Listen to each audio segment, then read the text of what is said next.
Well, thank you guys for joining us this morning. I was really impressed in walking around touring this facility here. I had reached out to the county executive last week, and I was just telling the health officer and the county executive what an incredible job I think they're doing here. It's a very smooth running operation. They're doing all these second doses here today. I know that they could do a lot more capacity. It's the same issue that we're having statewide. We just need more vaccines, which we continue to press our federal partners on and our, the producers of the vaccines. But I think these guys are doing great, and I'm just happy to be here. And maybe I'll let the county executive say a few words, and then we'll answer any questions you might have. Thank you, Governor.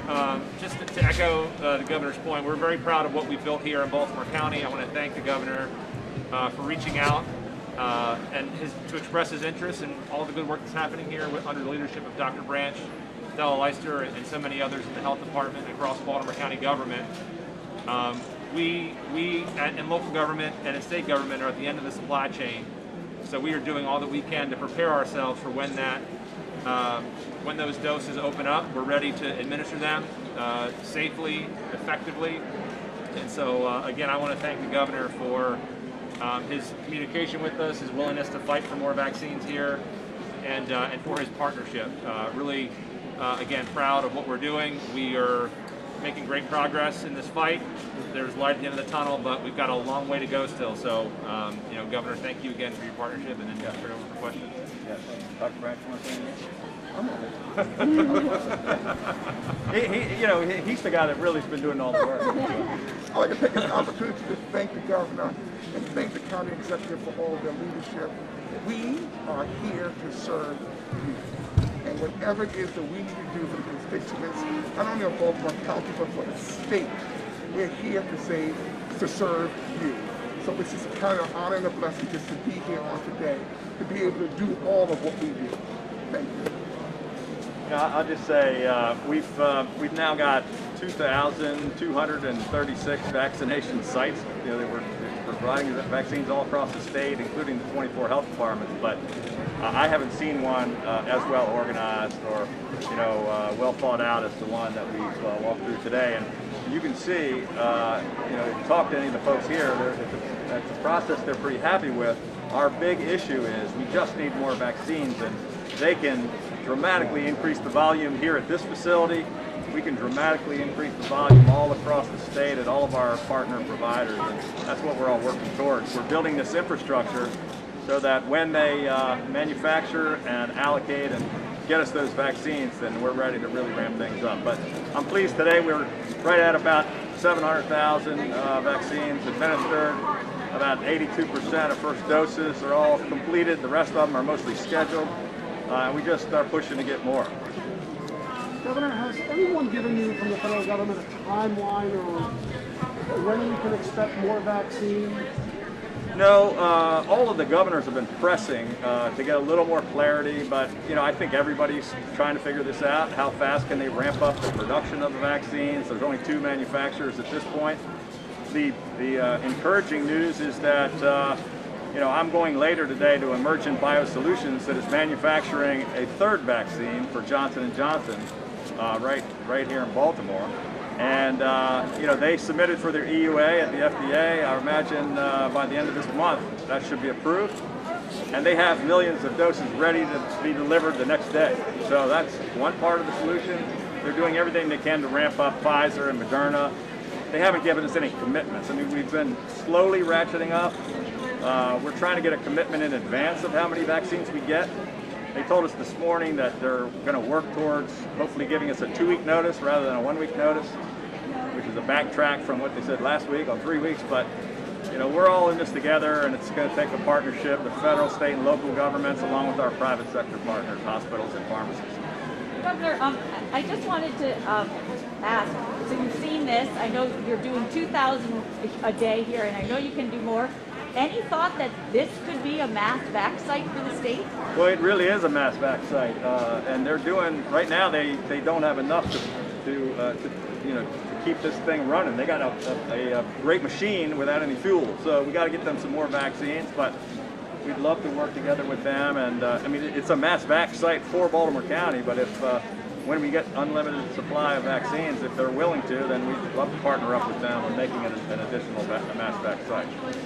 Yeah, and just to that point, the governor said it right. I mean, we are all in this together, and so if the vaccinations become available and we can become a mass vaccination site, not just to serve the residents of Baltimore County and the employees in Baltimore County better, if we can help serve the region and the state, we're all in this together. We got to get everyone vaccinated, so we're all in.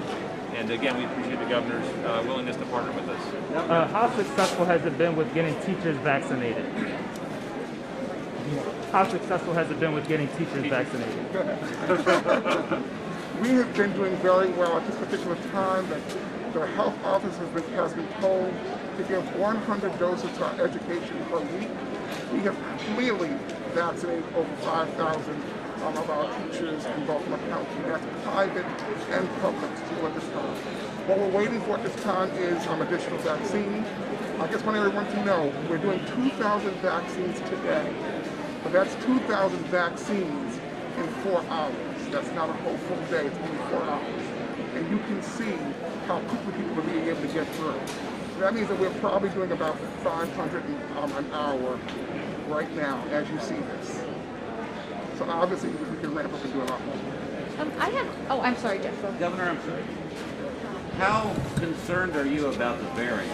With all this talk about them becoming potentially predominant in March, if the vaccine supply doesn't quite get us there, does that open a lot of doors about whether we have to talk about closures or shut down folks? But we're very concerned about the variants.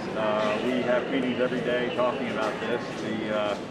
The good news is that it hasn't spread at this point the way some people feared that it might, but we have discovered both the UK variant and the South African variant here in Maryland. We're doing more testing of that than any other state in the country.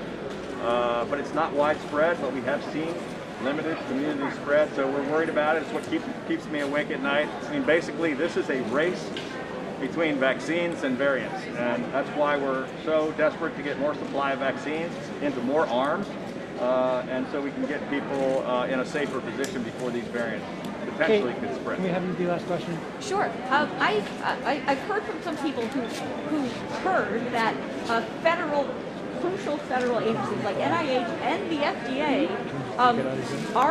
they're telling their employees to go to the local counties in Maryland and get a vaccine.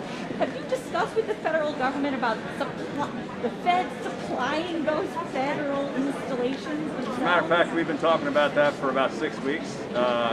Later today, I think I'm going to get together with Governor Northam and Mayor Bowser in Washington to call on the federal government, ask our federal congressional delegation and the Biden administration to work on perhaps some kind of a federal plan for them to vaccinate the federal workers, maybe in conjunction with us in a joint site. Here's how crazy it is. We had NIH and the FDA call me directly to beg for vaccines because the federal government hasn't provided them any. And they're Marylanders who live in Maryland, and they're in critical fields that are helping protect everyone else, and they don't have any vaccines. That just doesn't make sense. Last question for the governor, please. Yeah, please. So regarding teachers, currently in the county, people older than 75 are being prioritized for vaccines over teachers. Well, still a question for both of you. Do you believe that teachers should be prioritized more for vaccines, given, that teachers returning to schools could be good for the economy, for instance? Well, let me first thank the governor again for, I know that Superintendent Salmon and I sent a letter to the governor about moving teachers further up the priority list into 1B, which he did do. And so teachers are now eligible as part of the incredible work that we're doing at these sites. We are trying to make sure we get the 1A category of those 75 and older because, they're the most at risk, candidly. And we want to make sure we're saving lives from people who are most exposed to this awful virus. That said, we are doing much more than the bare minimum to ensure we are getting as many of our teachers vaccinated as possible, even as the school system plans for a return to the classroom. And we're very proud of what we're doing. Dr. Branch can maybe speak to this more, but we're also working directly with BCPS to help them also stand up their own vaccination clinics. So as we get those additional doses, we are vaccinating more teachers in the weeks ahead. Thank you very much. Thank you.